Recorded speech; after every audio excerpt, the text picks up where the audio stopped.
Hi guys, welcome back to a new video. If you're new here, my name is Lizzie and today we are doing a little bit of a different video.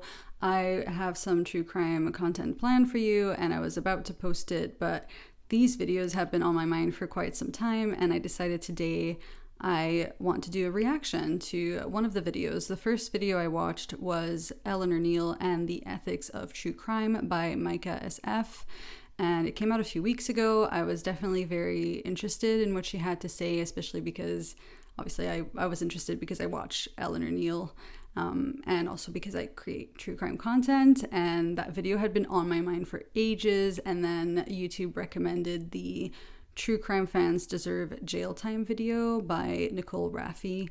So I hadn't watched that video yet. I did watch it before filming this video. It's not a blind reaction, but I figured before posting more true crime on my channel, I thought it would be quite interesting to have a look at what my content looks like and how it might affect other people. Basically just get a perspective from a different person just to see what others might think of it. I think it's quite good to reflect on what you post online or what you do in your life. So I thought this could be quite interesting.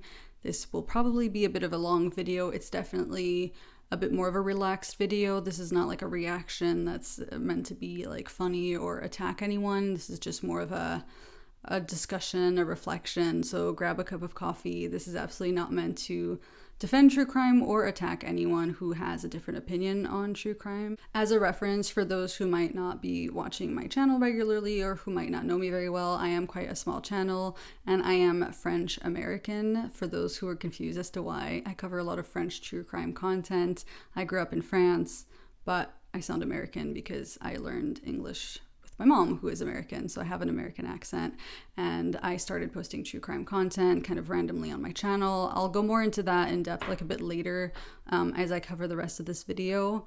I just wanted to give a little bit of a background. I also do hamster content on my channel, which is a bit of a random mix of content, but those are the two things that kind of take up most of my life, I guess, and I figured a YouTube channel is quite a creative outlet for it. So with all that being said, I'm sure I've missed a few things. Whatever I've forgotten, I will add throughout the video. Just get comfortable, grab a blanket, grab a coffee. Let me know what your thoughts are on this video or on the videos.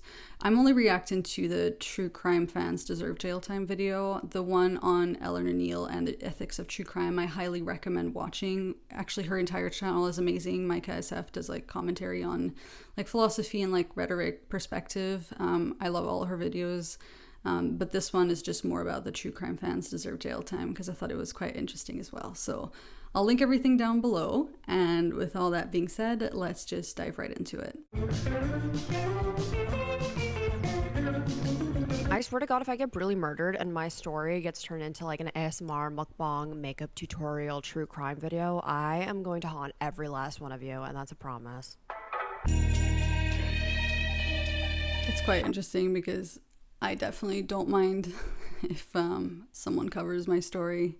I think a lot of people say that in the comments on true crime videos. They're like, oh my God, if I die, like let Kendall Ray or Eleanore Neale or whoever else do a video about me.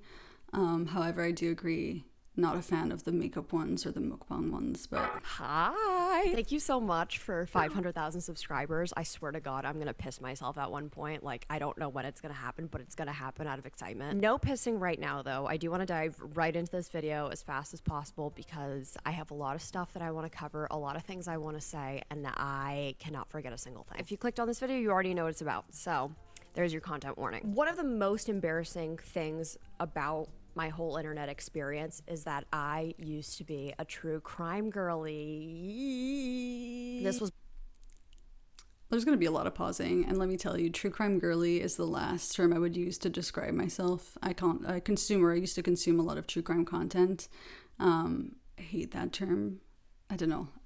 I don't know why, because technically I'm a girl who consumes a lot of true crime, but before I came to my senses, and this isn't a dig at all the other true crime people, true crime girlies, whatever you want to call yourself, true crime girliness, but hopefully by the end of this video it may change a bit of your perspective on it. Murderinos, okay? So I think my obsession with it kind of started on Tumblr, which I just recently made a video about. We talked about how Tumblr is kind of a scary place, especially because I learned a lot about true crime on there. From like a really young tween age, I would read about murderers and like true crime cases. And I can't say I've ever really been exposed to Tumblr somehow. I don't think I've ever spent more than 5 minutes on that site, so I can't relate to that.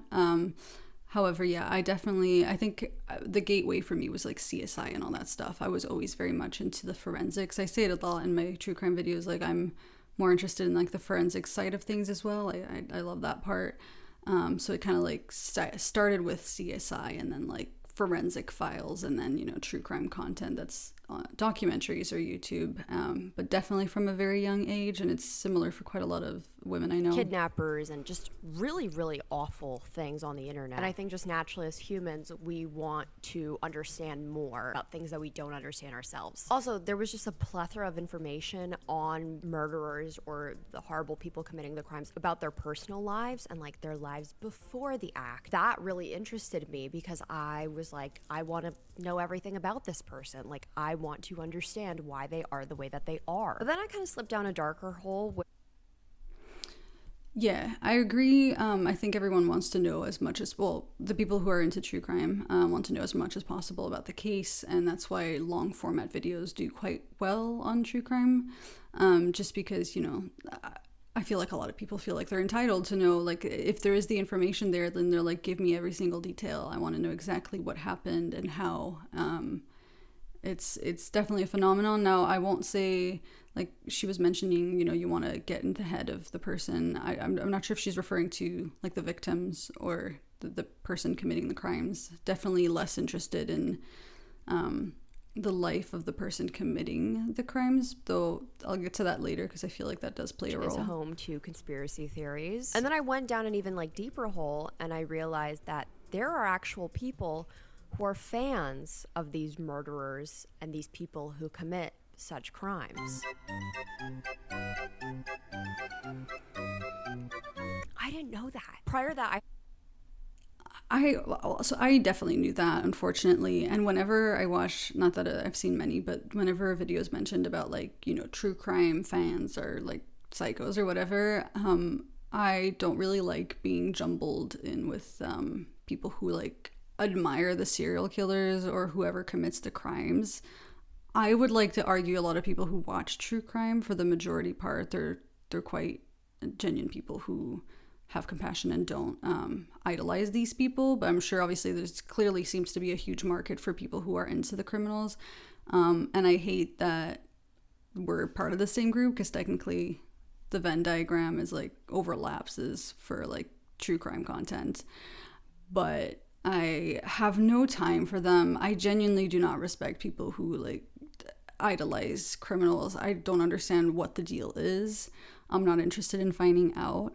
I don't really get it, and I feel like automatically they should be like in a different category, but then, that's me thinking I'm better than someone else and like I shouldn't be criticized because they're worse. But with true crime being like all the rage right now online and like one of the main forms of content and entertainment that people love to enjoy, whether they're driving to work and listening to a true crime podcast or you're turning on Netflix and watching a true crime special, I realized that people are still infatuated and, dare I say, in love with these murderers and people who commit these crimes, largely made of white women. I want to talk about this deeper. I want to talk about the new Netflix show, Dahmer. I watched it just for this video. I want to discuss I haven't seen it. And I also want to talk about YouTubers and podcasters who should really reevaluate if the money that they're receiving is worth the pain that they may be causing. Also, I want to talk about the moment that I realized that I need to stop consuming true crime content. I would like to mention that today's video is sponsored. However, the money made from today's sponsor will... I'm skipping the sponsored part, but I do want to point out she is donating the proceeds of her video to charities I will link down below,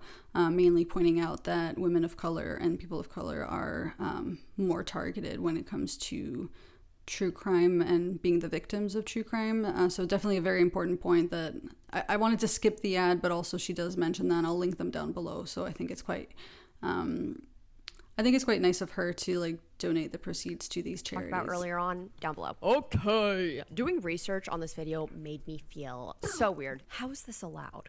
Okay, so why the hell are people so drawn to true crime? I did some research, and psychologists like to say that morbid curiosity is common, which is so true. Like, I talked about it from a young age. I was like, I need to know more. Like, one point I'm looking to make is, like, I find it interesting that obviously I like her perspective because she used to watch true crime, right? So that's why it's interesting to me. I believe Mika S-f doesn't care for true crime. Correct me if I'm wrong. So obviously her perspective is going to be a bit more harsh because obviously if you don't enjoy that type of content, then obviously you're going to be very angry at people who enjoy it, I guess.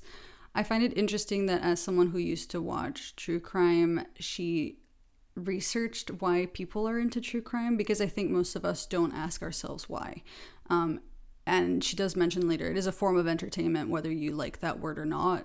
People watch it to be entertained or for whatever reason. And I think most people never ask themselves, you know, why do I enjoy this? Why do I find it entertaining? They just skip to the part where they're entertained. And they, you know, if there's something I like, I'm not really going to ask myself too many questions. I'm just going to go ahead and consume whatever I like. So I do find it interesting that even herself, knowing she used to watch it, looked up why. And yes, morbid curiosity is absolutely this is terrible, one of them. But I have this innate feeling that I need to know more. Also, some people say that it helps them be prepared. Personally, I really want to take some self-defense classes because I've heard of how much confidence it brings people once. Yes. In terms of feeling prepared, it's something I unfortunately feel like I can relate to, or that's what I tell myself. You know, I watch these videos and in a way, it's a strange phrasing because feeling prepared is more like the way it makes me feel prepared is like I just no longer leave the house, right? Which is a horrible thing. And don't worry, like I'm fine. I'm happy being at home. But I just mean for the most part, as I get older and I watch more of these stories or true crime videos and things like that, I think I just become more aware of just how dangerous the world can be and how dangerous certain situations can be. And I think awareness can be great.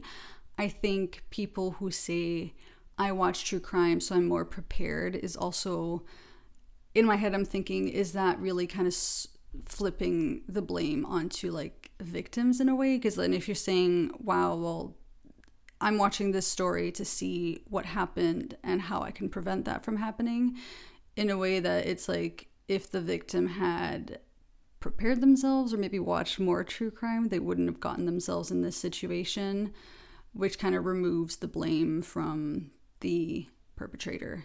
Am I making sense? So to me, it's interesting to say, oh, I feel more prepared, but at the same time, who knows, like there's no way to prepare yourself in a lot of situations. So yes, I find that watching true crime has made me more aware of certain situations and how to prevent them, but it boils down to me just not leaving the house. So let me know if you can relate to that. They know those skills. I just don't know if listening to true crime podcasts is like the best way to prepare or be vigilant about attackers. I don't think I've ever listened to any true crime and I was like, oh yes, this definitely has prepared me. I don't know. Some people say that it helps our natural need to solve a puzzle. It gives an adrenaline rush, which I think a lot of people are actually addicted to that adrenaline rush. And the storytelling is good and comforting, okay?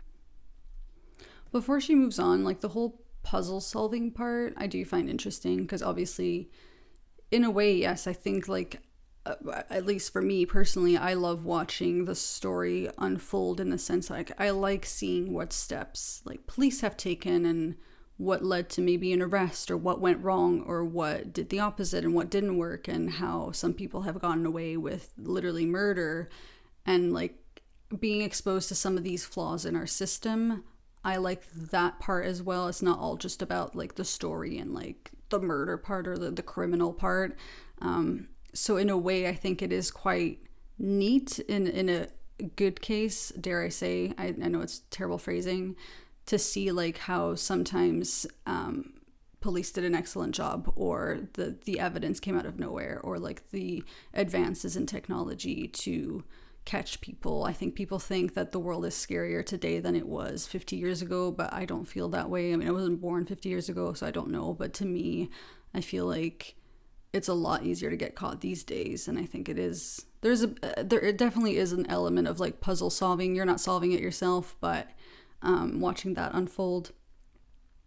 And then the adrenaline rush, yeah, I think it's mostly anxiety, isn't it? Let's get into like the whole storytelling business, okay? Because that's what true crime does. It's storytelling. Some people's true crime storytelling is so comforting that we have makeup and murder true crime videos, ASMR true crime videos. I don't get ASMR, period. I do understand it's a huge thing. I definitely do not understand how you could have, like, how you could combine ASMR and true crime. That is definitely, like, I've never heard of that before this video. I know how I feel about it. I don't care for it. And the same with, so Bailey Sarian, obviously, arguably one of the most popular true crime YouTubers who does, you know, makeup and, makeup murder mystery type of thing. I think I watched maybe 10 seconds of her video.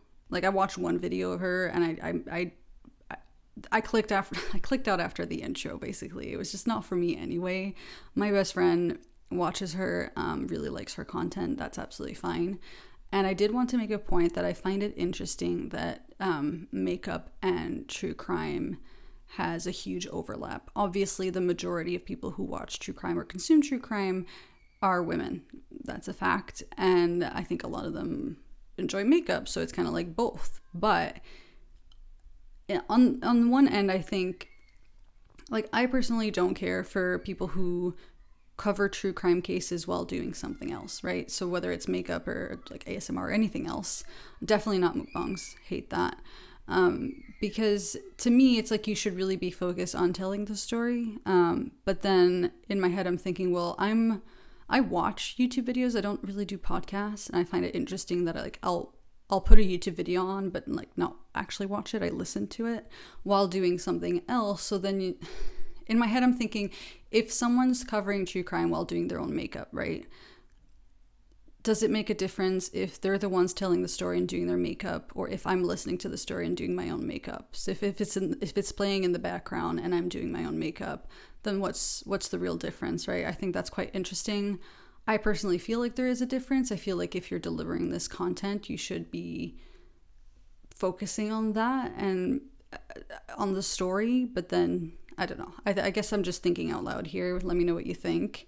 But then also at the same time, I'm thinking, do you really need to do your makeup while talking about true crime? The answer is no. So I feel like maybe the people who do true crime and makeup at the same time, a very popular channel, some of the most popular channels cover both. And I think it's interesting to think, you know, was this purely for marketing purposes? Because those videos are definitely going to get more views for sure. I feel like if I did, I can't do my makeup that well, but if I covered true crime while doing something else, then maybe I would get more followers or more views. When I first started covering true crime, I think a lot of my friends were like, oh my God, you should do something else while covering true crime. Like, you should do makeup, you should like bake a cake, like anything else, and do like both, two things that you love at the same time. And like, look, my channel covers true crime and hamsters, and they're very separate videos, and I'm not going to really, at most I'll show like 5 seconds of my hamster in a video, and that's if they're interrupting because they're making noise. But I don't feel like you should be doing both. I don't feel comfortable with that. So that's just my take on it. Even mukbang true crime videos. Took some time to watch. No time for videos so that I wasn't mukbang true crime videos. Talking about something that I didn't watch myself. I don't want to yuck some other.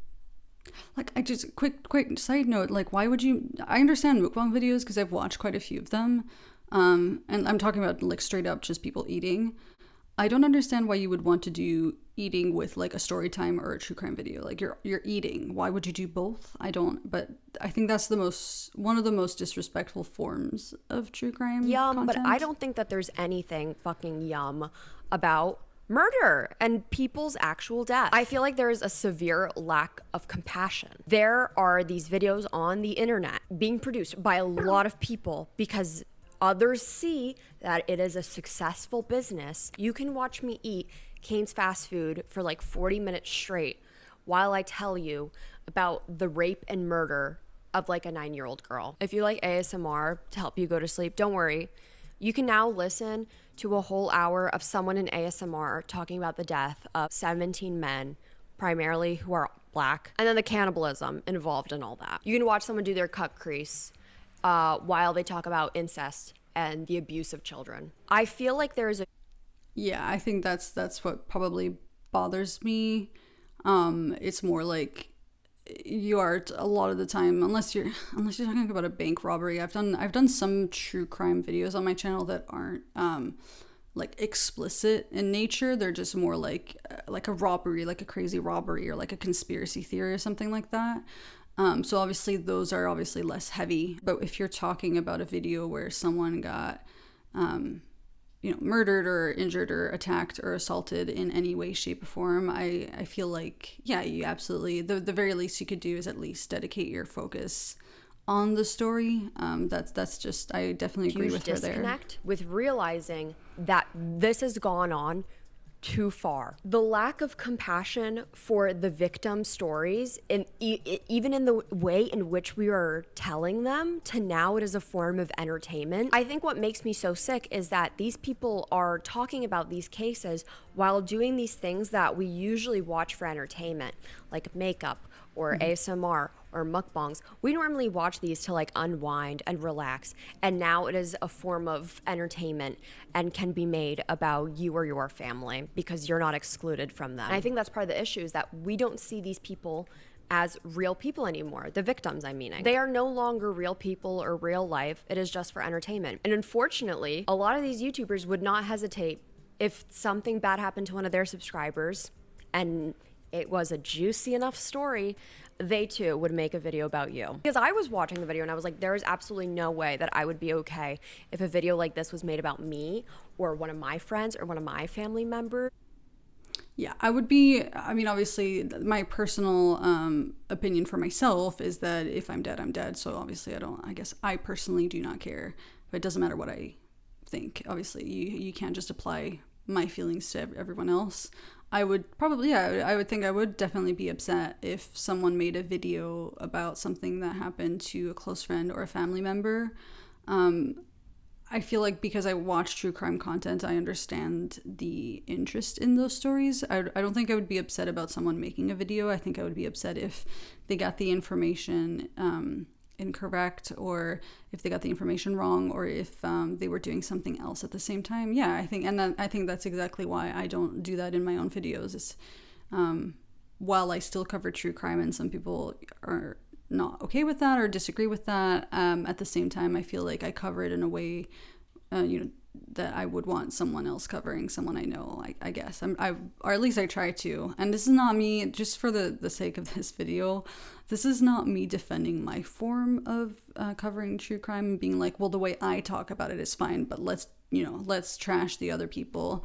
I do agree with pretty much everything she's saying, and I think it's interesting to hear about it and think about it, because I don't think until now I've ever really stopped to think about if my actions are hurting other people by sharing these stories. So yeah, I'm not saying like, oh well, I do it right, but like people are wrong for doing this the other way. That's absolutely not my intention. And after this video, I'm not sure what I would do to change my content, but I think it's interesting to think about it. And I don't think that the people making them would be okay with a video like that being made about them. Imagine Googling a name of a loved one who has passed on, and their obituary is not the first thing that comes up, but it is someone doing a whole mukbang explaining all the details of their death and very personal and gruesome information that should not be shared to this many people. Because that's what's happening most of the time.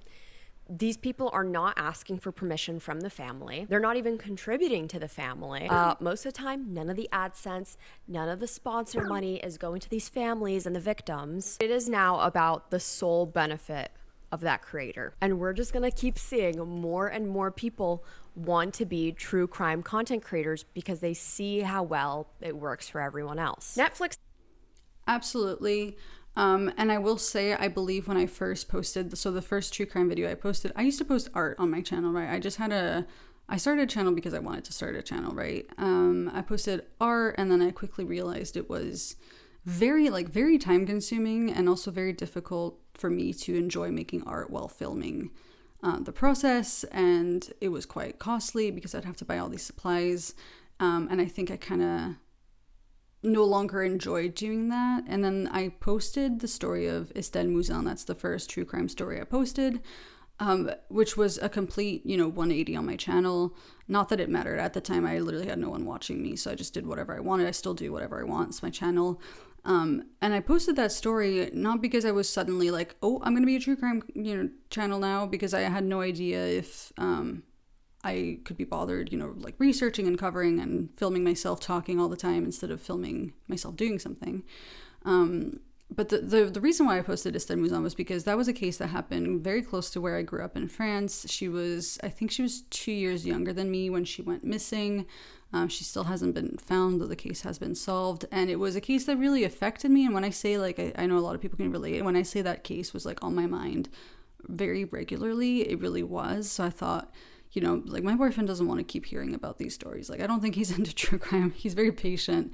But for the most part, I just wanted to discuss the case. And I know it's not very well known outside of France. And because I speak French and English, I could pretty much cover it in English and see what other people thought of this case. So that was basically just the only reason behind that video going out. And then once I posted it, it's not like it had like good views or anything. It's not like it did well and I'm like, oh my god, this is so lucrative.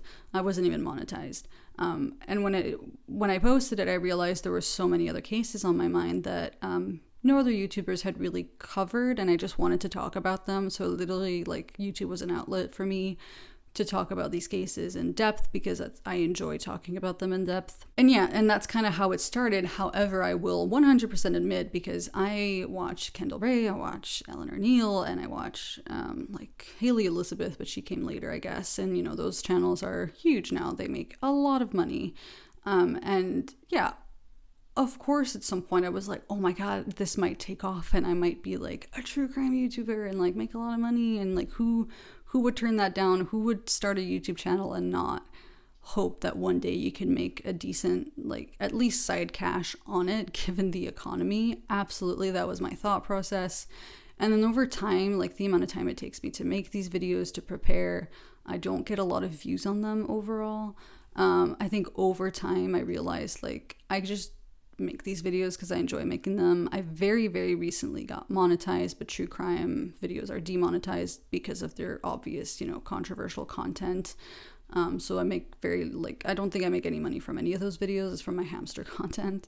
And that's okay with me, but I think it is interesting to think about, like, initially, yeah, absolutely. I was like, this is a very lucrative theme to have on YouTube, so maybe it's great that I'm interested in this because this could pay off, right? And that, I don't feel that way anymore, really, because obviously, like, it takes a stupid amount of work to make any money off of YouTube. But yeah, I think you'd be insane to pretend like, oh no, like, I never wanted to make money off of this if you have a YouTube channel. But I think it's also interesting to talk about, Kendall Ray, for example. She keeps being mentioned as, like, the god of true crime content on YouTube because she works with families, she works with victims, she works with a lot of people directly, and she has a huge platform, and the merch she sells is not for profit, really, or at least part of the proceeds goes to charity, and she's done a lot of fundraisers. She's helped a lot of cases move on or, get traction and get attention again. And I think that's what most of them should aspire to do, is do good in this community instead of straight up profit. Does that make sense? It's just like a beast of its own. Let's talk about Dahmer. It was very difficult to get through. Briefly going to skip Dahmer. I haven't watched the true crime series. However, I will just say that she covered... she was basically talking about Dahmer, the Netflix series that just came out. I don't really do docuseries unless it's a documentary or a straight up true crime video. I'm not interested. And mentioned about, did we really need another version of his story? Did we need another video or docuseries on this man when there's already so much out? And also, none of the families or relatives of the victims were asked for consent to redo this or contacted for their perspective on it, or, you know, no one contacted them to see how they felt about this or whether or not it was okay to share the story, especially on a platform the size of Netflix. They've made a bunch of money off of this. And also, I believe she was talking about how the show itself mentioned a lot of places and charities and things like that, while also never really contributing any of the profit to those charities. But I haven't seen the show, so I'm just giving this part because I feel like it's just a very specific part of this video. Last year, 2021, there was a woman named Gabby Petito who went missing. She was doing van life with her fiance, and he ended up murdering her. And during this whole search for her body, there were spiritual people who would come onto TikTok and say that they saw a vision, or they pulled a tarot card saying that Gabby Petito is actually in this state. Gabby Petito hit her head. Gabby Petito drowned. I see Gabby Petito in a big body of water. His energy does not feel like a killer. I do feel that he was working on himself. Plenty of people hopping onto TikTok being like, hey guys, today's day 7 of looking for Gabby Petito. I despise TikTok as a platform. I feel like it's also the worst format for true crime or anything that's serious. I have spent the only TikTok videos I watch are the ones that ended up on like Instagram, and they're usually just like the dog videos or like memes, I guess. Nothing like true crime related. So I don't have a lot of time for TikTok to begin with, or a lot of the people who are on TikTok. Tea for today.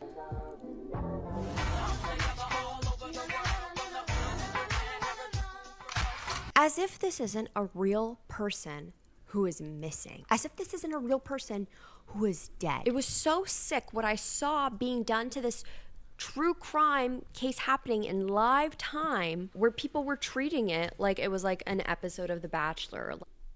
Yeah, it's interesting as well that this was happening in real time, and that was people's reaction to it. And I feel like even myself, you know, when I cover a case that's like, I've covered a case that's like over 100 years old, right? And when you cover those cases, you feel a bit more at liberty to cover it without feeling affected by it, just because it happened so long ago, and, you know, it's in the past, I guess you could say. And, you know, you're talking about it, and none of the victims or family members are still alive today, so you can kind of safely talk about it in a way. And, you know, older cases might be harder to feel compassion for. You know, I'm not saying I don't feel compassion for older cases. I just mean, like, if it happened a long time ago, then you can look back and just kind of talk about it in, you know, time and distance and all that. But for something that's happening live, I found it fascinating in the worst way that this was something that was happening in that moment, like right now, and people were still acting so like as if it was just a fiction, like as if this was something that wasn't, yeah, as she said, like it wasn't actually happening. It's like, okay, everybody contribute. Okay, everyone give your thoughts. Okay, just live tweet about it all. And if it happened to someone that you knew, you wouldn't like it. Not to mention, I am really not a fan of how some of these people kind of brand themselves. You can buy jewelry and tapestries and t-shirts with your favorite murderer on them, or podcasts called like My Favorite Murder, and then you can get hoodies and it says My Favorite Murder on it. You can be a murderino, and then you can get a shirt. Like, why would you want to, first of all, advertise that? And like, look, I love very inappropriate humor, right? Like, there really isn't much limit to my sense of humor. I don't think anything could really, like, offend me when it comes to trying making jokes about certain things. But to me, this isn't even funny, so it wouldn't even fall under the category of, like, funny or jokes or humor. This is just straight up bizarre. If someone came up to me wearing that, I'd be like, are you okay? Like, yes, we both like true crime, but, like, not like that, right? Like, just calm down. And also, like, what the hell are you doing? Like, It says stay sexy, don't get killed. Or you can get like a mug that's like called Full Body Chills, because that's kind of like your catchphrase when you hear about how someone's getting murdered. Oh, quirky. And while I was preparing for this video and I was looking for organizations to donate to, I was having such a hard time finding actual organizations that you can donate to that talk about true crime, or maybe some true crime podcast pages have something linked. Because if you try and Google, the entire Google page is flooded with true crime podcasts asking for donations to their Patreon rather than actual donations being given to victims. What the fuck? Every true crime podcast website has a Patreon donation page, but donation to the Yeah, and I think it doesn't just apply to true crime. I think that's one of the worst human nature traits. Sorry, there's a lot of noise. It's just capitalism as well. It's like you're like, wow, I can market this, I can sell this, I can make some coin, and then you just go ahead and do it without really asking yourself, like, should I? Like, is there a better way to make money? Could I do better things with my money? Yes, maybe you want to make some cash on the side. Maybe you need some money, but so do other people as well. Like, it's not obviously, it's kind of like making it all about yourself, when really you could be helping other people, especially when, as she said, she's profiting off of, or like not her, like you're profiting off of a tragic story. And I was talking about that with a few friends, because when I first watched the video, like Eleanore Neale and the Ethics of True Crime, and then this one, I literally, like, it's been on my mind for like weeks. And I was thinking, now that I'm like monetized, although true crime videos don't make any money, if I ever get a sponsor, right, and I get a sponsor to work on some of these videos, like, what would I do with the money? Like, would I be comfortable taking all of it and never addressing it? Or could I be more like, for example, I'm sure there's other true crime YouTubers who are more like Kendall Ray. Or could I at the very least, donate like a significant amount of it to charities, to places that need money more than I do.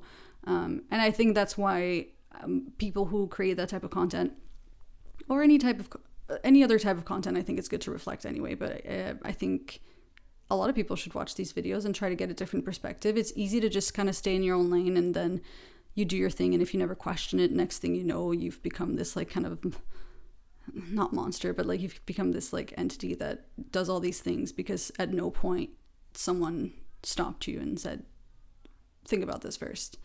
Victims and their families, I don't know about that. It should not have been that difficult to find. I know I just spent the whole video very upset and angry, but I give credit and props to some of the other people who are talking about, their opinions on true crime, and that they were able to say it in a much more eloquent and nicer way than I could have. But I'm very passionate about this, and it really, I think she was quite eloquent as well. Like, I'm not upset about this video. When I first watched this video, I was afraid to watch it, right? Because I'm a little bitch. But I was afraid to watch it because I'm like, oh my God, she's attacking me indirectly, because obviously I create true crime, or I make true crime content, and nobody wants to find out, or at least an average person wouldn't want to find out that they've been doing something bad or wrong. And I was afraid she was going to be like, I used to watch true crime, but now I don't, and you all suck if you still do, type of thing. Because I don't know her, I don't watch her channel, I don't know who she is, like, so I had no idea what to expect when I first watched the video. But overall, I think she made some very valid points. I do think a lot of people are, feel the same way I do, in the sense that, like, I think a lot of true crime fans disagree with the ones who idolize criminals. I think a lot of them disagree with certain forms of true crime, with like makeup or mukbangs or things like that, and I do feel like a lot of these videos kind of saying like, oh, if you're into true crime, like, you're part of the problem. I think they do give a bad rep to a certain extent to the true crime community, when really, if you look at a lot of the comments on a lot of the videos made, a lot of people are very much showing compassion and understanding, and I think it's not black and white. I think there's more to this than just like, well, you shouldn't profit off of this pain, or like people are disconnected. I think a lot of them are very average, neutral, or kind people, but obviously the worst ones are going to stand out more because they're more controversial and they're louder. So you're going to like look at these and be like, whoa, this is messed up. Sets me. And I also kind of want to talk about the dangers of getting into true crime content, especially as someone who is, ooh, I'm mentally ill. It is not uncommon to experience some sort of mental effects after consuming a lot of true crime content, or even just a little. I personally did not see how fucked up what I was listening to and how desensitized I was to it and how it may be affecting my brain until I was a bit older, which is kind of what I fear, because I know that there's a lot of young people on the internet, and I know I have a lot of young viewers and listeners, and I fucking care. I did not realize the content that I was consuming, how damaging it could be, until I realized that the stories of these, specifically women, because those stories touch me a bit more, and that's a lot of times what it's about. I didn't realize that one day it could be me. Not in the sense like, oh my God, one day something like this could happen to me, but in the sense that one day someone could be disrespecting and making content about me in this way if something were to happen to me, because people will be quick to monetize on it if the story is juicy enough. It should not have to happen to you or someone that you know to realize just how harmful true crime content actually can be. Being desensitized is not a cute or quirky thing. I saw a lot of people. Yes, I absolutely agree.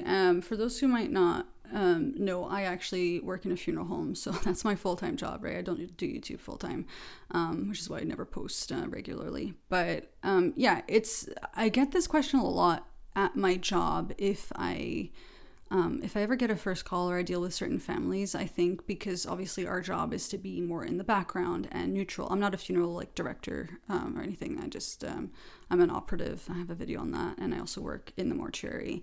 But when I do deal with some families, our job is more like the photographer at a wedding. Like, our job's very important, but the less noticeable you are, the better. It's easier if you can just kind of fade in and out, because it's not about you. You're just here to do a job. And I think a lot of families will ask, like, how do you do this job? Like, why are you not crying right now? Or like, why are you not upset? Or how can you just keep it together? And yes, like, I think part of my job, like, I couldn't do it if I didn't compartmentalize it to a certain extent. I go to work and I do my job and I do my best to not let it affect me in the moment. And then, I'll process it later when I get home if I need to. Some weeks are harder than others. Some of them, as awful as it sounds, you just try and focus on the fact that it is a job, and you do, come up with coping mechanisms, and exposure does, kind of soften the blow some days. But I have found I have found over time that, like, I would do this job full time and then go home and, like, spend hours working on a video. And to me, like, I know she was talking about a disconnect. To me personally, I don't find it difficult to find compassion when I'm talking about these stories. I don't find it difficult to understand that these are real people, and this has happened to someone, and it's affecting the families of the victims and the friends of the victims. Because I think most humans have, compassion to begin with, and it's not a difficult feat. But I found that between my job and then going home and doing more of this was really, like, it's a lot.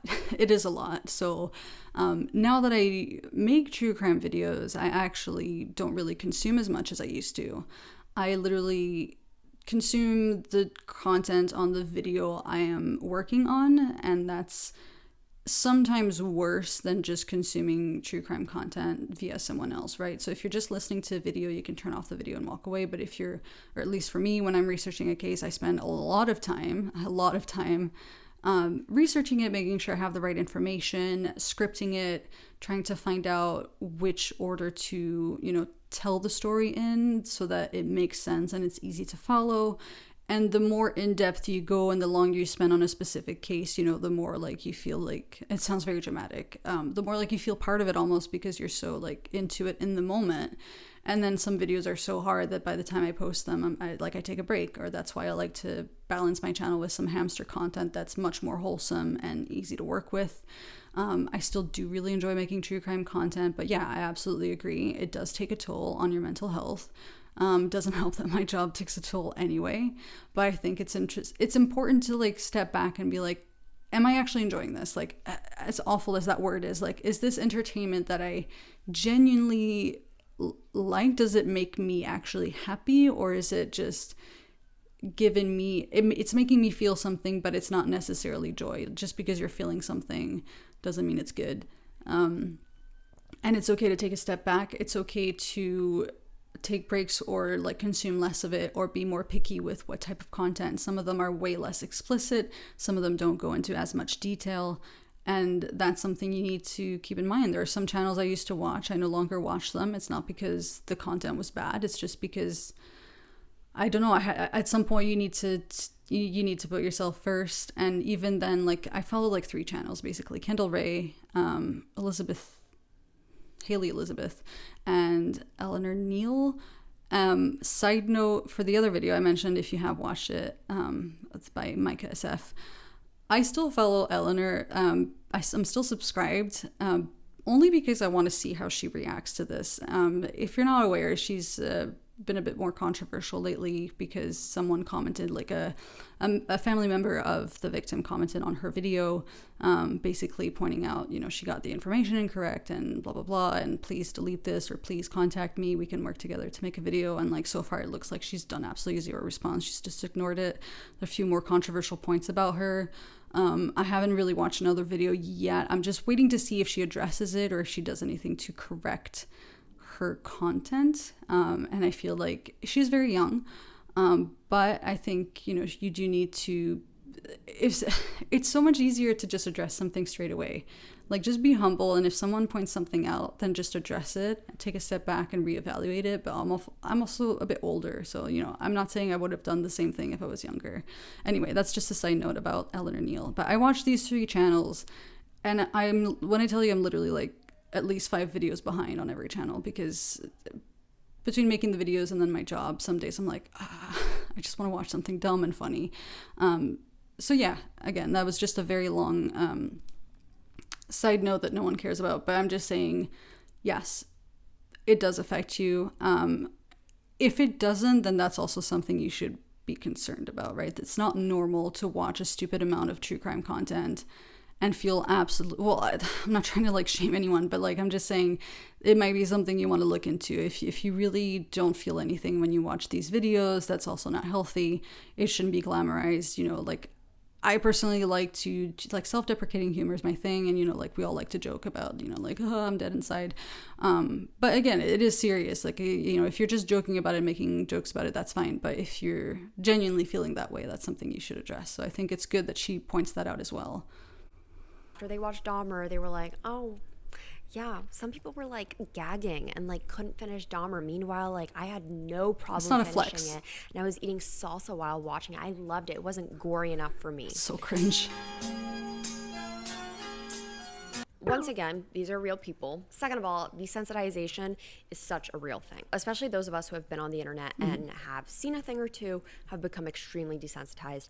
And that can be severely harmful. Since we are surrounded with true crime and content that can really spike our anxiety 24/7 with having social media and having Twitter and news being everywhere, much more than any of our older family members ever had in their lifetime, it can be a lot, and it can be very, very much so anxiety inducing. I watched a lot of true crime after I had a scary event that happened to me, and I thought that I was doing good for myself because the feeling of this anxiety was almost like comforting to me because I was kind of accustomed and used to it. And in turn, it just made me more of a paranoid person. My anxiety skyrocketed. I had constant, very, very, very vivid night terrors about these specific things that I was watching or listening to. And just even how I went about my daily life, it's gotten pretty bad. Once I kind of made a conscious effort. Sorry, I just realized, I'm not laughing because it's funny. I'm just realizing now that I did start making a point earlier and I never finished it, and there's just the story of my life.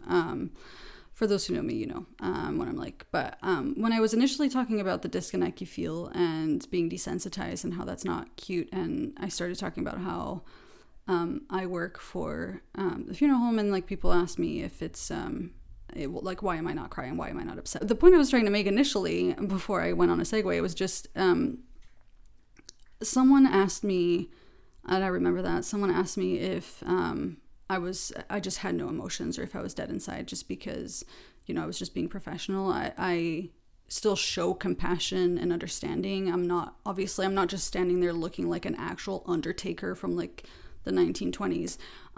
But I think because I wasn't showing any other emotion than that, or I wasn't, mirroring their emotions, because obviously they're quite emotional in that moment, which is understandable. It really took me back. Someone asked me if I was like pretty much dead inside, or if I just didn't have any emotions. And I would like to argue that in my job, if you are incapable of feeling compassion, then you're going to be terrible at this job, because although you should be able to be professional in the moment, I think you are much better, or I am a much better employee, or a much better person in my field, because I have compassion. I'm able to understand, and I'm able to deal with this. I would be very alarmed, and I think I'd be very bad at my job if I didn't have that ability. I don't think it's a bonus to feel nothing. It might make some parts of the job easier, but overall, especially if you're interacting with families, I think it would make things a lot worse. And especially if you are caring for the deceased, I think you absolutely have to have compassion, and be able to fully comprehend that while they have passed away, they're still, they used to be someone's relative, someone's father, someone's mom, whoever, someone's friend, and still care for them in the way you would for someone who is still alive. Does that make sense? So basically, I was just trying to make the point that same point she's trying to make, it's not cute to be desensitized.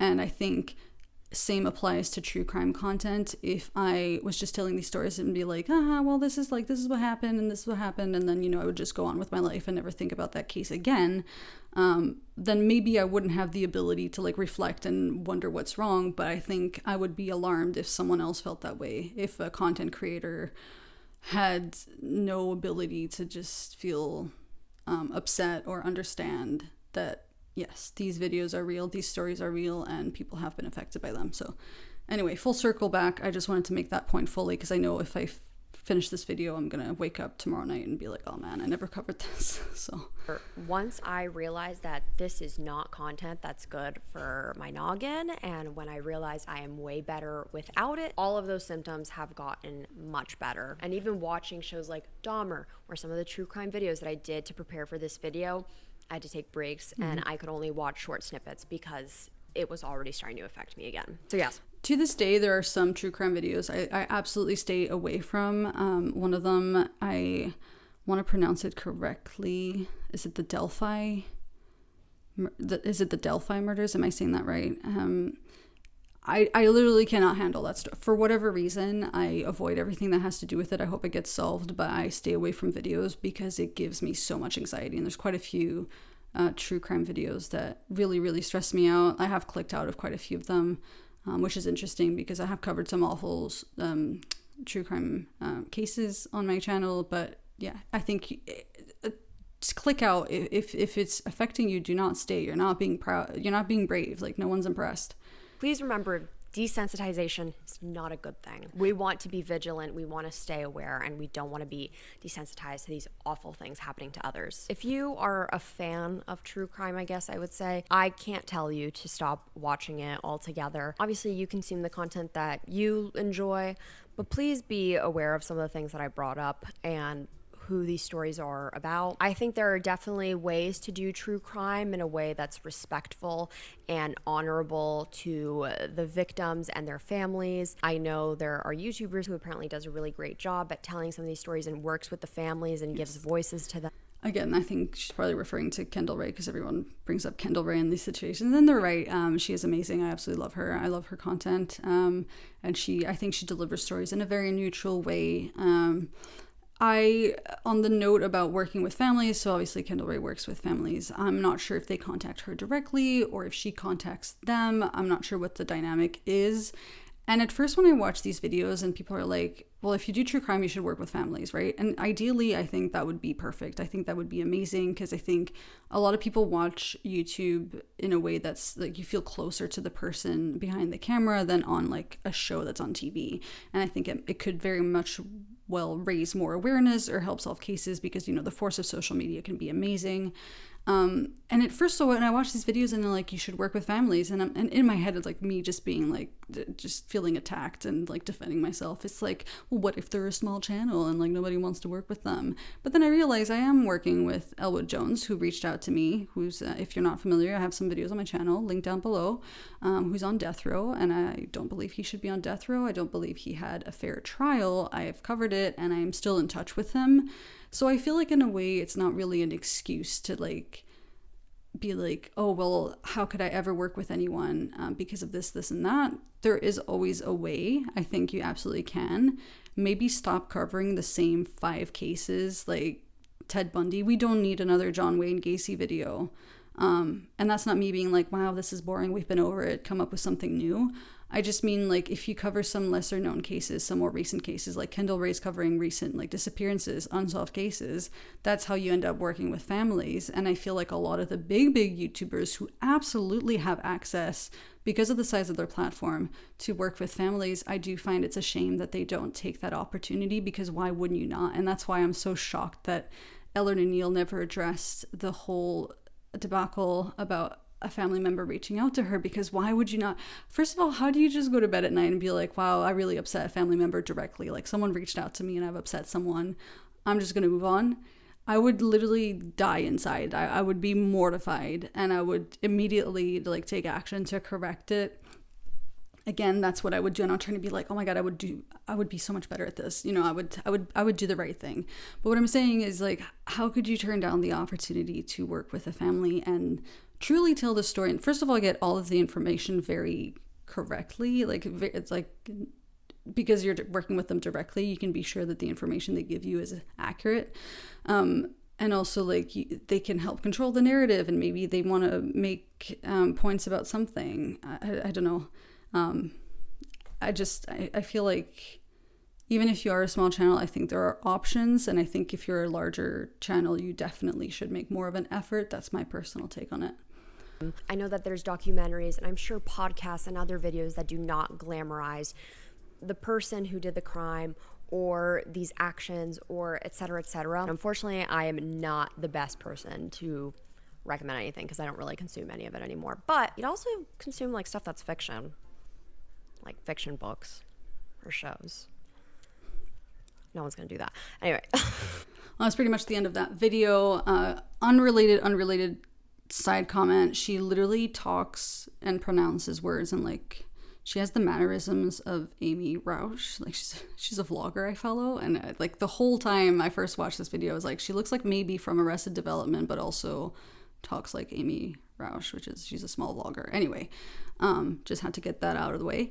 But I do agree with pretty much everything she says in that video. I think it's very interesting to see all these videos come out basically taking a step back and saying like, hey, like, this is a very popular form of, like, this is a very popular style of content. Like, should we really be accepting of all of it? Like, is some of it maybe more controversial? Should we have a look at it? I think it is quite good to take a step back.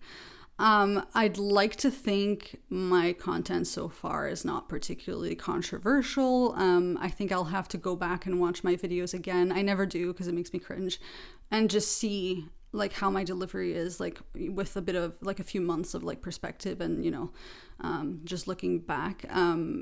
I think it's important to listen to some criticism. Not all of it is going to be constructive, but I think it's good to reflect, and I'm glad I watched these videos. I feel like it has definitely kind of killed my whole like initial intention to like make a lot of money on YouTube talking about like true crime and hamsters.